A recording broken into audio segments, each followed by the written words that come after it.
Hello friends, I'm Mr. Makanto. Today I'm going to talk about fission and fusion in the context of, more accurately, nuclear fusion. Now, what is fission? But before I tell you the rest, subscribe to the channel to support us. Like the video if you like the video, dislike the video if you dislike the video, and of course, comment down below something in case you want to comment down below something. What is fission? Fission is when two atoms. Wait a second, not necessarily two atoms. Yeah, it can be a lot. That would still be called fission. Atom split, releasing energy, particles, and splitting. What is nuclear fusion? Fusion is when atoms just kind of collides, makes a bigger atom. Yep, that's what it, and it collides, kind of. What are the differences between each? I think I'm just going to list the two numbers. Number 1, number 2, number 3, number 4. Wait, what? Number 4, number 5, number 6, number 7, number 8. I suppose I could just, build it to list, I guess. Okay, so number 1. Fission produces radioactive matter that, if not contained properly, will definitely be bad for the environment. Whereas actually, hazardously radioactive matter. Because you are fine by eating bananas. Yes, bananas are radioactive. By very, very little amounts of it. Number 2. Fusion is still being researched. Let's look at it. Oh, check it. Number 3. Fusion tends to use lighter elements such as hydrogen or helium, while fission tends to use heavier. But I did not know that was a real word. Heavy. And then I forgot how to. Heavier elements such as uranium and etc. Thorium, maybe, yes, etc. And then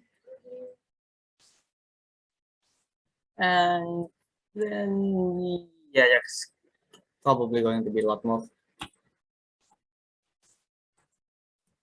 Uranium is 235, I think. Yes, I think it's 235.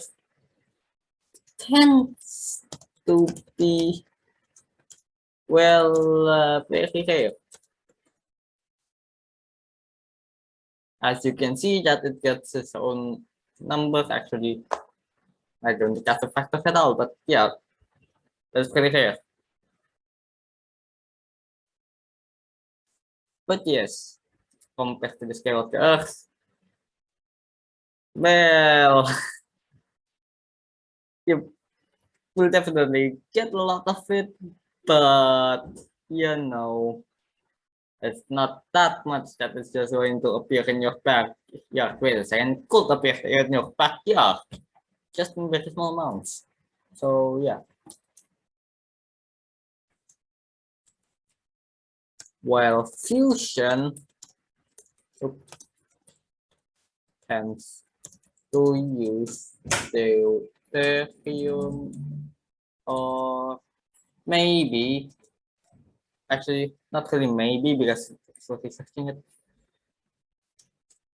Deuterium or tritium with the sole exemption being that I say helium there, like the elements. Well, then again, it's still being researched.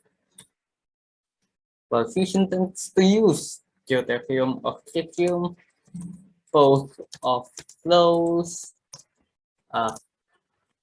hydrogen, what is it called again? Variants, shall I say that? Each, wait, no, not each, with deuterium with one proton, one electron. Why did I write one as in one with the alphabetical setting? One electron and one neutron. Compare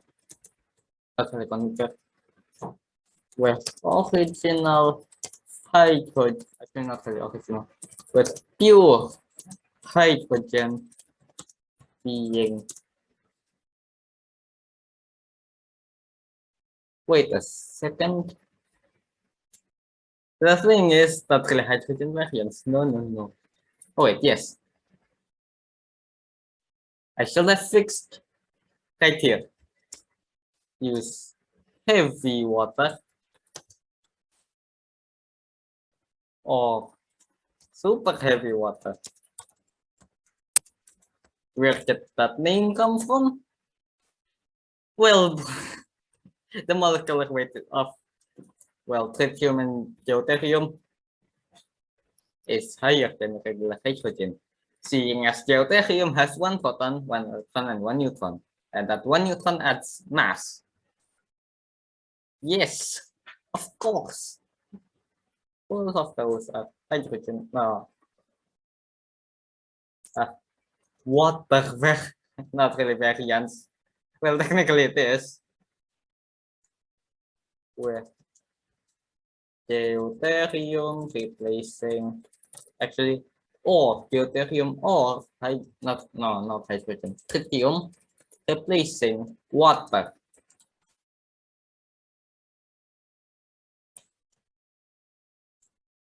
With deuterium, you link those together, having one proton, one electron, and one neutron, with your hydrogen being one proton and one electron. Now, tritium has, guess what? Two protons, two electrons, and two neutrons. What's neutrons? Yep. That's why this name, oh, not that. Neutrons.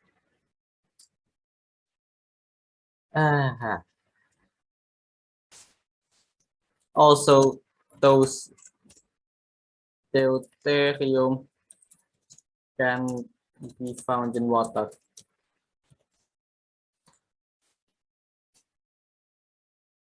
Yes, but you could consume up to 5 spoons. Not tablespoons, yeah, tablespoons. Before it is fatal. Do not consume it with Oh no. I was about to say do not consume it with a big spoon because then it will then fit with tablespoons. Do not try to consume it if you somehow get your hands on it.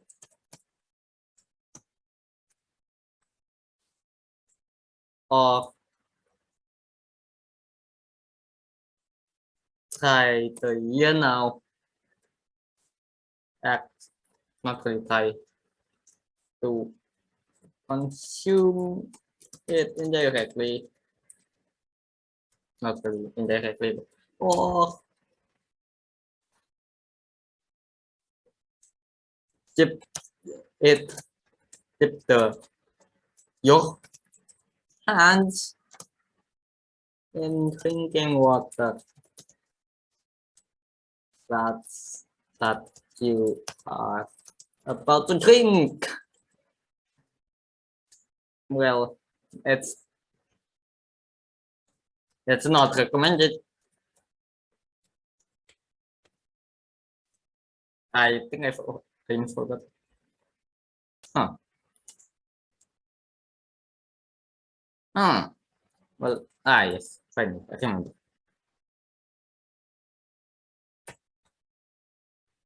Well, we still have 4 hours to go.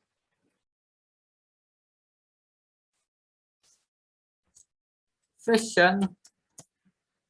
Wait a second. Oh, so why am I confused?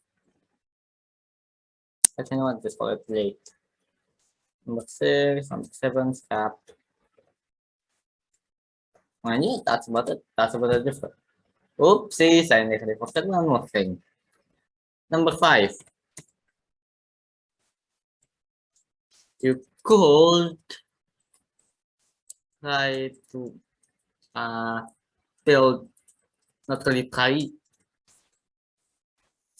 fission reactors are typically covered in lead, actually metals, not so similarity. In material that can lock particles and also material that is resistant to heat. It probably goes from heat resistant metal to something like lead to cover it. And yes, lead can actually block gamma radiation. Actually, it's just particles, but then somehow it got named radiation. Hmm. But then again, electromagnetic radiation is part of the spectrum. For fusion, there are 2 proposed models. Actually, not really models. 2 proposed, models, I guess. Well, each with different containment procedures and also how to induce the reaction. Oh, and by the way, in case you don't know, number 1, where is it? Oh, yeah, I forgot to switch. Yeah, there we go. Oh, second one, basically practical.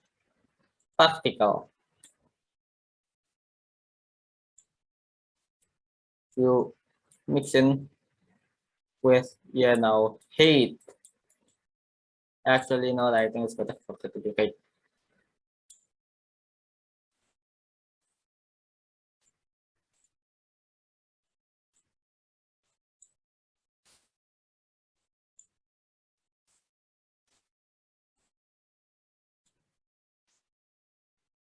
Hate. Oh, and my fighting stackable.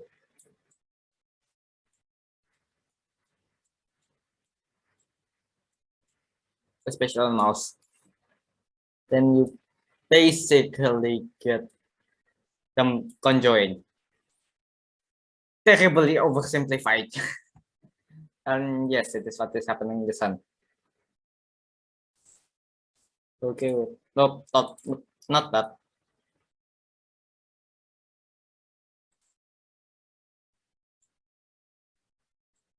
Let's just move it down there. Definitely you can put something connected. Rearrange. And there you go. For one,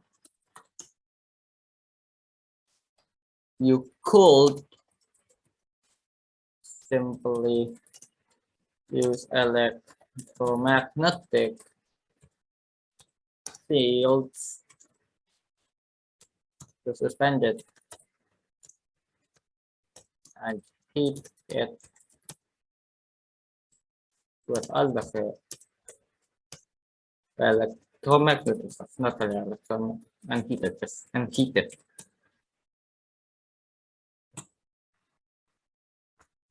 And then there's the other, which